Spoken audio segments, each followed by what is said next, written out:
Hello everybody, आज के लिए मेरा सबको बहुत सारा बेस्ट विशेस। अच्छा दिन है, everybody is happy around me और आप भी बहुत खुश मिजाज होंगे। आज का टॉपिक में है, मैं आपको समझाने जा रही हूँ आज एक टॉपिक जो एक्सपोर्ट ना करते हुए भी एक्सपोर्टर कहला जाता है।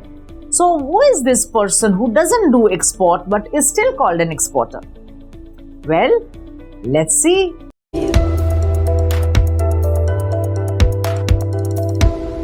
What is deemed export? Deemed export के बारे में आज हम जानेंगे। आप में से कई लोग इसका उपयोग अच्छी तरह से कर सकते हैं।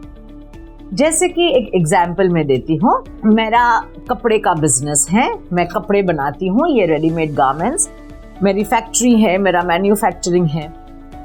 पर इसका जो है धागा, इसका जो है पूरा यार्न, पूरा फैब्रिक, पूरा फाइबर, ये मैं किसी और से लेती हूँ। वो मेरा मित्र है।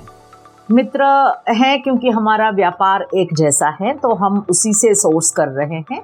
तो बहुत टाइम से हम उन्हीं से लेते हैं अपना धागा और फिर हम ये धागे का कपड़ा बनाते हैं और फिर हम सिलाई करते हैं। तो ये जो धागा है वो मुझे मेरे मित्र की ऑफिस, मेरे मित्र की फैक्ट्री से मुझे आता है। अब ये मेरा मित्र है, उसको मैंने बहुत बार बोला कि तू क्यों नहीं एक्सपोर्ट करता है, तो उसको नहीं मज़ा आती एक्सपोर्ट करने में, उसको नहीं करना है, उसको जो भी प्रॉब्लम है वो एक्सपोर्ट नहीं कर रहा है। वो मुझे रॉ मटेरियल सप्लाई कर रहा है, तो क्या वो एक्सपोर्टर कहलाएगा? He will be called as a deemed exporter। अगर उन्होंने मुझे पूरा यार्न दिया, वो पूरे यार्न से मैंने कपड़ा बनाया और मैंने पूरा उनका यार्न यूज करके जो कपड़ा बनाया, वो कपड़ा मैंने एक्सपोर्ट कर दिया। So my supplier of yarns and fibers will be called a deemed exporter। तो उनको भी गवर्नमेंट की सुविधाएं मिलती हैं, उनको भी गवर्नमेंट से सहायता मिल सकती है। वो डीम्ड एक्सपोर्टर का उनके पास लेटर होना चाहिए और वो मैं उनको प्रोत्साहित करके दिला सकती हूँ कि भाई तू मुझे जो भी सामान देता है वो सामान हम लोग एक्सपोर्ट करते हैं। तो इनडायरेक्टली मेरी इंडस्ट्री को और देश को जो एक्सपोर्ट से मुनाफा होगा उसका कुछ परसेंटेज हमें उनको भी देना होता है, तो वो बनता है हमारा deemed exporter.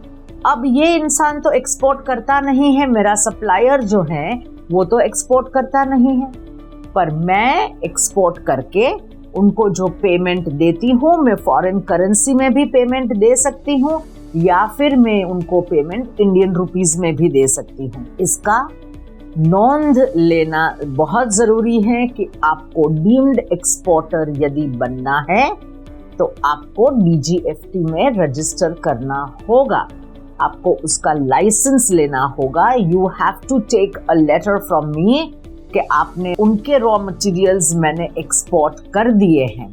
So both of us have to jointly submit certain documents। वो जो सप्लाई करते हैं मुझे धागे, यार्न्स, फैब्रिक, फाइबर वगैरह, वो हमारे डीम्ड एक्सपोर्टर बने, हमारी सरकार उनको भी बेनिफिट्स देती है। So a deemed exporter is somebody who supplies raw material to a manufacturer जो एक्सपोर्ट कर रहा है। So the raw material which comes to my factory and then I export it, पर मेरा supplier जो मुझे raw material देता है becomes a deemed exporter। You would have understood this concept and the definition आपको बहुत अच्छी तरह से समझ में आ गया होगा। अगर कुछ ज़्यादा पूछना चाहते हो इसके बारे में तो आप हमें YouTube के कमेंट बॉक्स में लिख के पूछ सकते हैं। Thank you very much for being with us। IIM loves giving you knowledge और IIM is always with you। Join the Mission Golden Bird। हम वापस वो सुनहरे दिन भारत देश के लाना चाहते हैं, आप इसमें जुड़े। Please join the movement Mission Golden Bird। Thank you।